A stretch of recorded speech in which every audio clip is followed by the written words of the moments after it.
Hey everybody, this is Adam.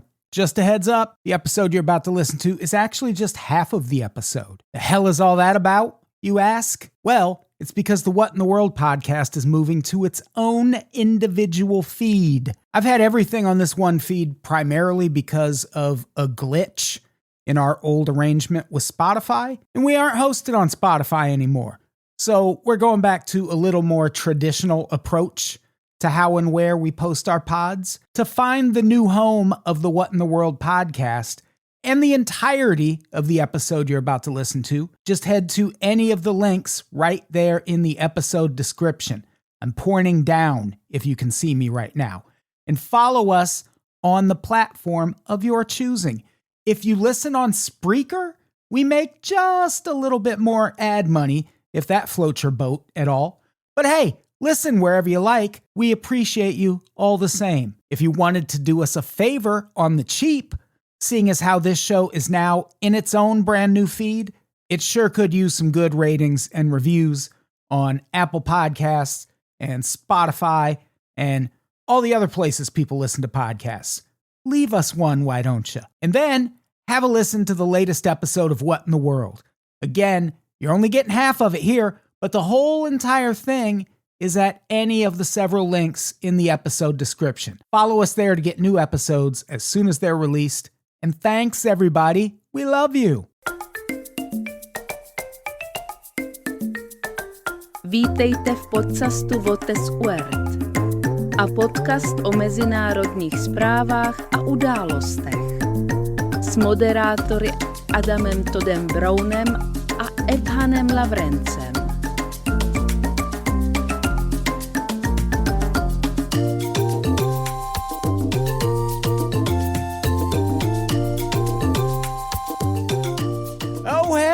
Hey, everybody. Welcome to What in the World? I'm your host, Adam Todd Brown. Joining me as co-host, as always, from across the pond, bruv, Ethan Lawrence is here. I'm here, and some of my countrymen are here in your country playing football. Yeah, the World Cup is underway. I believe the first match in Los Angeles happens today. Huge, absolutely huge. And I must thank you and your fellow countrymen. There was a shooting very close to the England training camp in the States. So thank you for introducing us to your culture and traditions. Yeah, I was going to just say you're welcome as soon as you said there was a shooting, because I assumed it was someone from this country that did it. Hell yeah. Yeah, if it was your country, I was going to have a lot of questions. How did you turn that knife into a gun, being the first one? No, it seems very safe. And we're all very excited to be in your country. Oh, yeah. When Sepp Blatter is like, hey, maybe don't go to the United States for the World Cup this year. That place is a nightmare. That guy knows being a nightmare for sure. So Hell yeah. And I love that for him. He's finally got a conscience.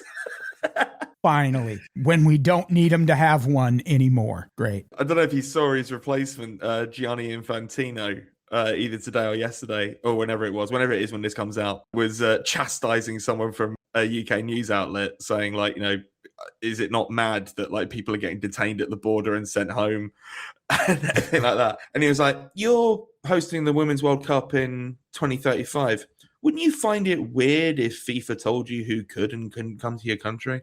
And it's like, no, because you've done it before, like, so many times. Yeah, I'm interested to see how it goes. I mean, not interested enough that I'm going to go to any World Cup matches, but...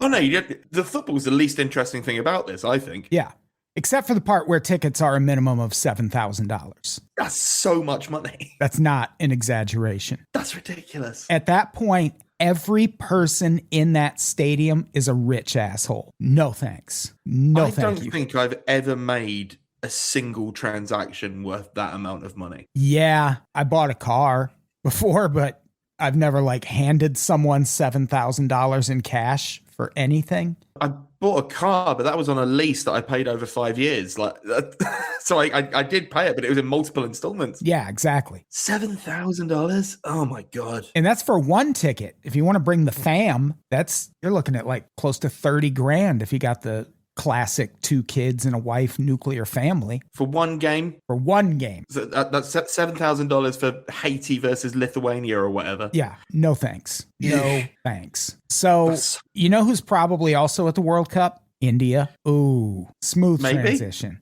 Smooth transition, but are they? Did India? I mean, they're not really a footballing nation, but maybe they did. I don't know. I mean, good for them if they did, I say. No, they did not. Oh, I'm sorry, India, for getting your hopes up. They finished 3rd in Group A during the 2nd round of the AFC. Yeah. I was going to say, that's classic India. Yeah, and now that I'm, reflecting on the AFC qualifiers, yeah, of course, I remember India didn't make it. Yeah, it's just one of those things. You just need to have your memory jogged. Yeah. I watched so much of the beautiful game that it just all cobbles together into one scenic mosaic for me. Well, that's it. I mean, you've got your national leagues, your regional leagues, and then that's even before you get to international. There's just so much football all the time. All the time. And me and Ethan consuming it all the time. We sort of do it on like a timeshare basis, because obviously we're only 2 men and there are only 24 hours in any given day. Correct. And so we try to get through it, but there's so much. There's so much. It makes it hard for us to do anything else. But we did, against all odds, come up with an episode full of information for you today that's actually not about the World Cup. Only because India isn't in it. Correct. Otherwise, this would just be about the World Cup. We had India written on the calendar for this episode. Didn't know what we were going to talk about, just that we were for sure going to talk about India. And they came through. June is India month. And always has been. Just at the What in the World podcast. No reason for it. I don't think we've hit a full year yet, so there's no way to corroborate that. Yeah, maybe next June will be India month again. Something will have happened in India within the next year, I'm sure of it. With all the fascism happening right now, you can be forgiven for not being hip to how it's happening in the various authoritarian hotspots around the globe. One place where fascism has really taken a foothold in some interesting and unique ways is India. And I feel like it's kind of underreported. Say a major band goes and tours China. All the time you'll hear, oh, well, China has that Muslim minority group that they're really mistreating and the Uyghurs. Uyghur, I believe it is. Yep, my mistake. Uyghur Muslims who China is just oppressing the shit out of. You don't ever hear that about India, but it's absolutely happening in India too. The country of India, predominantly Hindu, and the government that has ruled India for more than a decade now, the government of Prime Minister Narendra Modi, is a Hindu nationalist government, and they crack down hard on the Muslim minority groups in India. Real hard. I mean, I hate to blow smoke up your ass, Adam Todd Brown. Please do, though. One of the main reasons I know anything about the situation for Muslims in India is because of your pod research. Like, not just on What in the World, but across, even previous incarnations of this pod and previous incarnations of the network. Because it is, as you say, it's not reported. Especially in UK mainstream media, we know nothing about it, really. It's not reported. You see political leaders on both sides buddying up to Narendra Modi, and no one's ever like, hey, that guy is a virulent fucking bigot. Why are we siding with him? You never hear it about India. And I suspect it's because India's big and rich. Yeah. They got a fucking space program. Once you have a space program, I feel like on the world stage, people are like, whoa, okay, you're a real country. It's sort of incredible that India has done that. Considering they were under British Empire control less than 100 years ago, and now a fully independent country with a space program. It's unbelievable, really. Yeah. The country, like I said, for more than a decade now, has been ruled by Prime Minister Narendra Modi and his Bharatiya Janata Party. I probably pronounced that wrong. We just call them the BJP or the BJ Party. Yeah. What? BJ Party. Like blowjobs. You know what a blowjob is? Oh, I've heard about them. Yeah. I've been directed to websites where I'm told they are plentiful. That's what we call them here stateside. What's a beej called in England? Oh, a beej? Heavens. Yeah, that's... I believe we call it a chuckagob over here. No, you don't. Yeah, chuckagob, just You're No. like, who wants to chuck a job in this tavern, eh? Oh, come here, you fucking bastard. I don't believe you. This feels like that thing where back in the 90s, a guy from the New York Times called Sub Pop Records in Seattle, he got a receptionist on the phone and was like, hey, I'm doing an article about grunge. Can you tell me some of the slang terms that people in the grunge scene use? And she just made shit up for like half an hour. I will cop to making that up. I knew it. As opposed to a beej, would usually go for blowy. Oh, well, yeah, blowy. We get that. That's universal. Oh, okay. Well, yeah, fine then. Your culture has infiltrated us so deeply that we have nothing original to contribute to oral sex at this point. So deeply is right.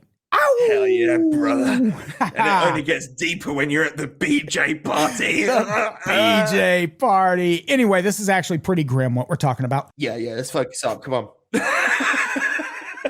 So his time in office has come to be known for three things: the erosion of democracy, growing wealth inequality, and the sometimes violent repression of minority groups and opponents of the Modi regime. And we actually, for a change, are not even going to talk about the nationalism and the repression of minority groups, which in this case, we're talking again about the Muslim minority in India, who are absolutely dominated in that society. If you go back to, if you go hop on a search engine that works, so not Google, I guess. Yeah. and type in Wide Elts India or even Unpops India, you'll find plenty of stuff, plenty of resources. Because I believe this pod is about roughly as old as Narendra Modi's premiership. Yeah, this podcast in its original version started in, like 2013, 2014, something like that. So in many ways, there are significant parallels between you and Narendra Modi. Yeah, me, Modi, and Trump were Yeah. the unholy trinity of political podcast information. Hell yeah. That's got to feel great. That's got to feel great. You know, it doesn't.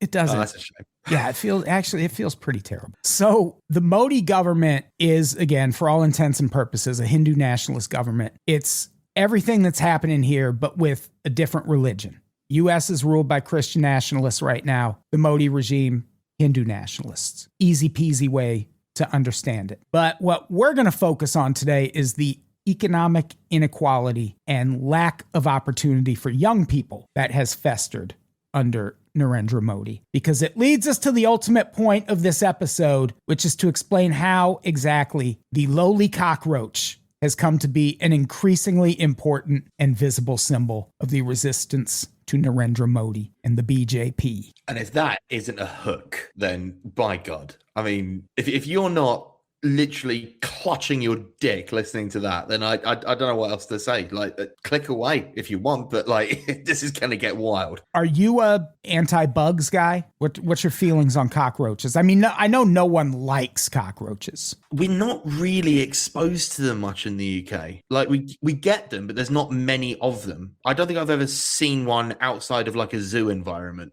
Oh, wow. They're so common here. Bugs in general, I don't mind. We've got a lovely tree in our garden, or yard, as you Americans say. And it has on it a number of wonderful blossoms that has become the center point for loads and loads of bees. Mm. So like when I'm putting the rubbish or the trash out, Sure. I stand underneath that tree and I can just listen and just hear the buzzing. And I'm like, this is correct to me. When This you're is how putting your things should be. trash in your garbage cans. In our rubbish bins, yeah. I was more scared of bugs in the past than I am now. I feel like I mostly outgrew it. I still don't love a bug that's capable of making sudden moves. I don't like anything that if I'm bending over to give it some head scritch, it's going to like jump in my face or anything. Yeah, jumping bugs are not as fun as static ground bugs. Yeah. And everyone hates roaches. I know there's someone probably listening to this who wants to get in the comments and be like, actually, you know, roaches can be as affectionate as some house pets if you shut the fuck up. No one's talking to you. I'm talking to everyone else, and we all hate roaches, usually. But sort of the roaches we're going to talk about here, good thing. We'll get there. There's a long road to get to this point, and a horrifyingly long article that I read for this. Yeah, the articles we linked to, there's one about Narendra Modi's time as the leader of India. and buckle up, folks. It's a read. It's interesting. Very interesting. It's just I just settled down, and as I started scrolling down, you get the little progress bar at the side. Yeah. And I was like, oh, I feel like I've read at least 3,000 words, and I've not made a dent on this yet. There were some parts where I started skimming. It's a lot. There's lots of graphs, though. That's the thing. Lots of graphs and facts and figures and charts. Yeah.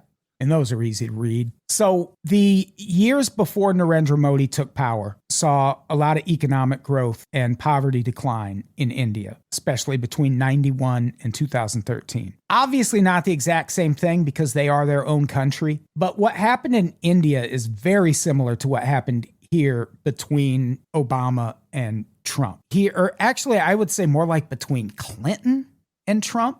Or maybe Bush and Trump, something like that. Here, the Democrats did a decent job building the economy, but they didn't really do shit to solidify their base or party in any way or capitalize on it in any way. There's been moments throughout history where Democrats had both houses and the presidency and did not do any of the shit they complain about not being able to do when Republicans are in charge. Taylor's oldest time, right? Write Roe v. Wade into the Constitution, for example. That's a thing Democrats could have done at various points. And because the voters of this country trusted a devout Catholic to be the one to finally do that, it never happened. Thanks, Joe Biden. Oh, Joe. Oh, sleepy Joe. Oh, sleepy Joe. He was just on Gavin Newsom's podcast. How are you still booking Biden to be a podcast guest? Biden doesn't strike me as a podcast guy.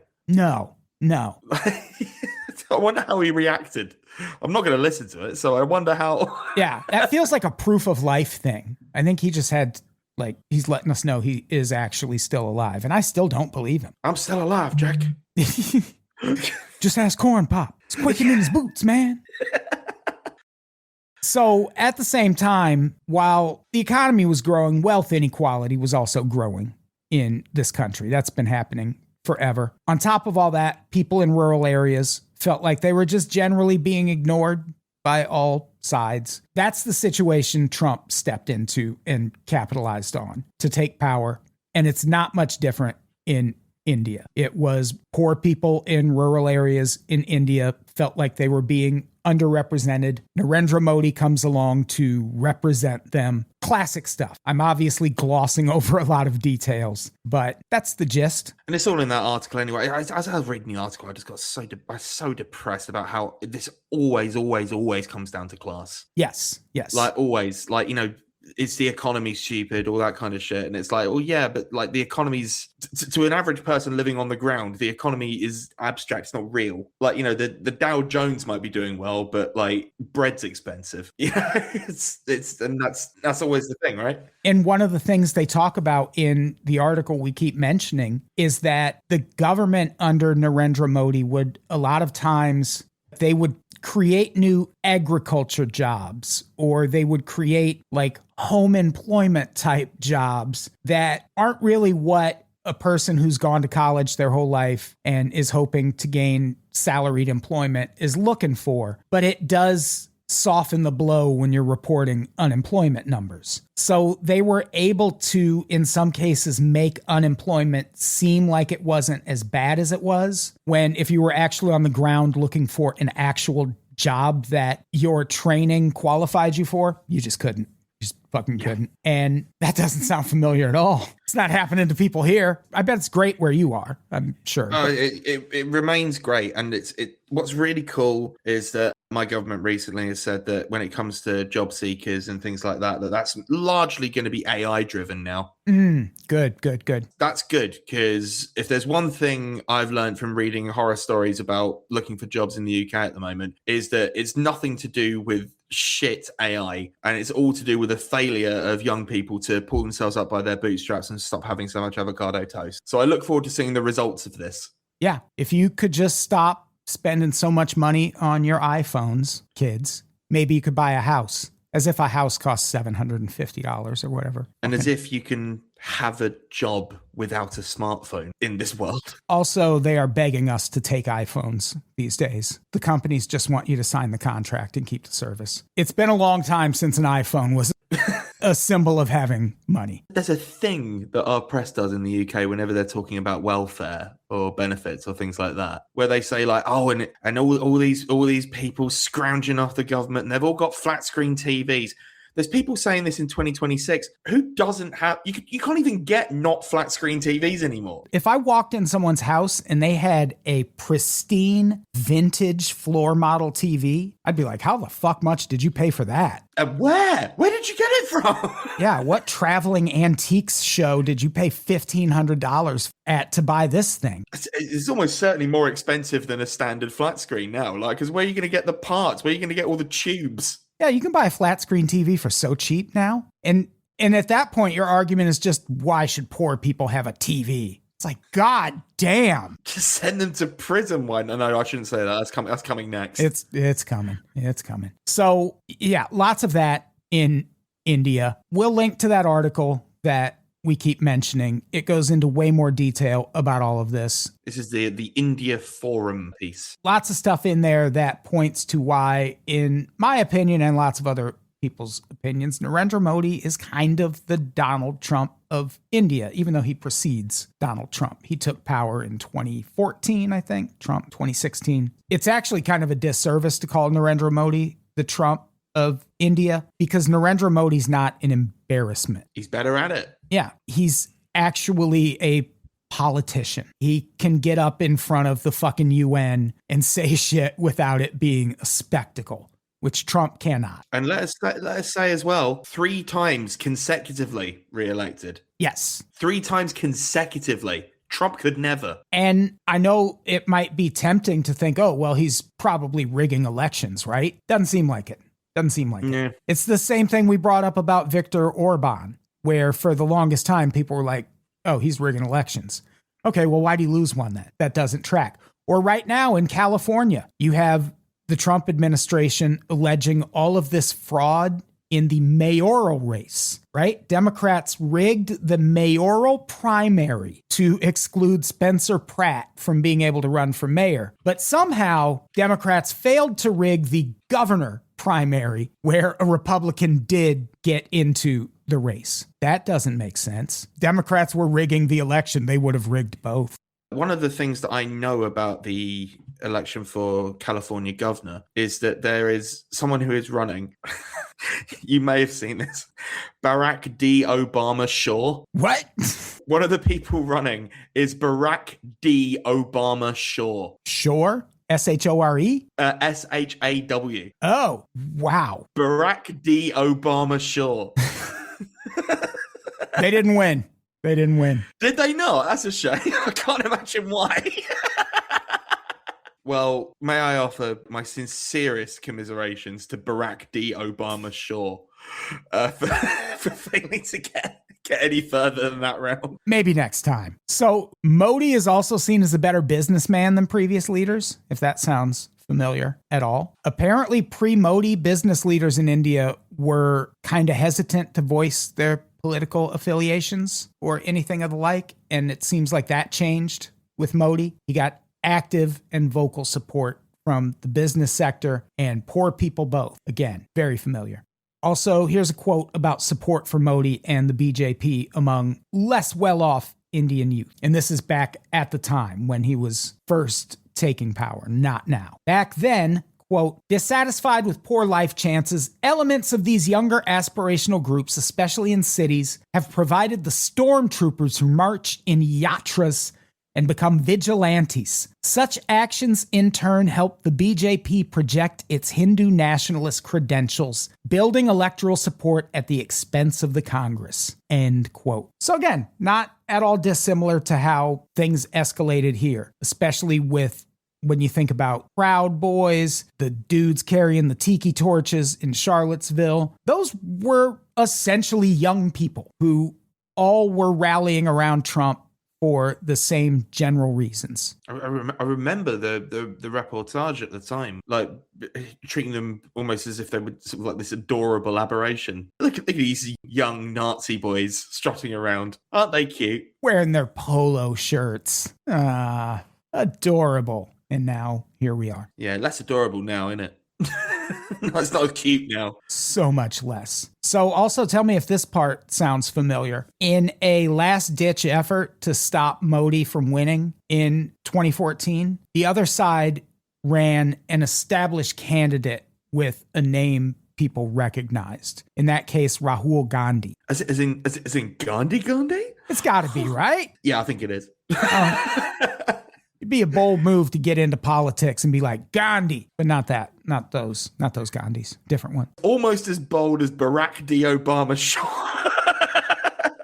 Almost. That's not dissimilar to how in 2016, Democrats should have run Bernie Sanders. Absolutely. Did essentially rig the primary in Hillary Clinton's favor, and Hillary Clinton ran against Trump, and she lost because that was not what people were looking for. If Democrats had just run Bernie Sanders, I don't think we'd be here. And I'm not saying Bernie Sanders would have been perfect.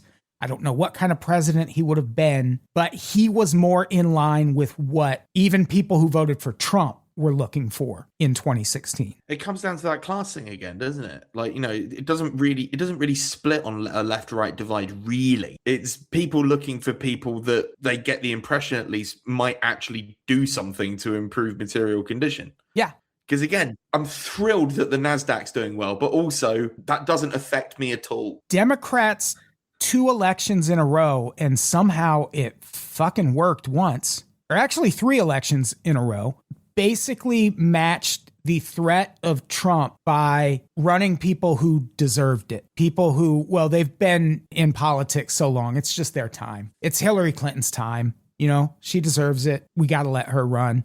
It's Joe Biden's time. He earned it. He deserves it. And he's so old. Like, if not now, when? I remember listening to some podcast in car with my wife. It's the only time I listen to podcasts because she listens to podcasts, sometimes not even mine. And whoa, this was like an NPR podcast or something. And it was around the time Biden was still in the race in 2024, but people were really wanting him to drop out because he was clearly declining mentally. And this guy they were interviewing, he was a political strategist, expert or something. He was like, I cannot believe we are going to slow walk our way into fascism because we don't want to hurt a guy's feelings. That's what it was. That was Democrats in 2016, 2020, and 2024. And somehow it fucking worked in 2020. But that was it. It was, Biden deserves it. Clinton deserves it. Of course she's going to run. And now here we are. It really does depress you, doesn't it, when you consider it? And it seems like, we're not experts, but from what I've read, it seems like that kind of happened around Narendra Modi, too, where the other side could have capitalized on a moment and didn't. They just tried to keep it business as usual. I suppose the only real difference is that Modi was at least a political apparatchik for a fair while. Unlike Trump, he didn't come from nowhere. Right. Yeah, he did have a political background. He's got a really interesting background. We don't have time. This guy could be a podcast series all unto himself. Maybe it one day will. You don't even like this Indian prime minister. Yeah, maybe we'll have to do it someday, and it will have to be a glowing review of his history. Oh, God. We've been bought out by the BJP. Also, similar, the kind of continual erosion of democracy in India since Modi took over. One international observer of democracies, an outfit called VDEM in Sweden, now labels India as, quote, an electoral autocracy, which I take to mean, yeah, you can vote, but it doesn't really matter. Yeah, it sort of sounds that way, doesn't it? Yeah. It's come via 2 things. Again, rampant nationalism, off the charts in India. It seems like that has actually gained quite the foothold in India, just like it has here. It obviously, like anywhere else, they have their resistance and people who don't feel that way and think that way. But it has obviously, to some extent, taken enough of a hold that it's helping Modi do very well in elections, even if it's not winning him elections per se. It's so much more scary and sinister when there's nothing performative about the hatred or the bigotry. Yeah. When it's just sort of like, oh yeah, water's wet, fork found in kitchen, Islam is the root of all evil. That's just a natural fact of life. That is so much scarier. Yeah. than someone giving it the old, it's because like, whatever. But like when it's so ingrained. And that's so much broader of an argument. It's not immigrants are taking our jobs. It's no, this whole fucking belief system needs to be wiped out of existence. Chilling.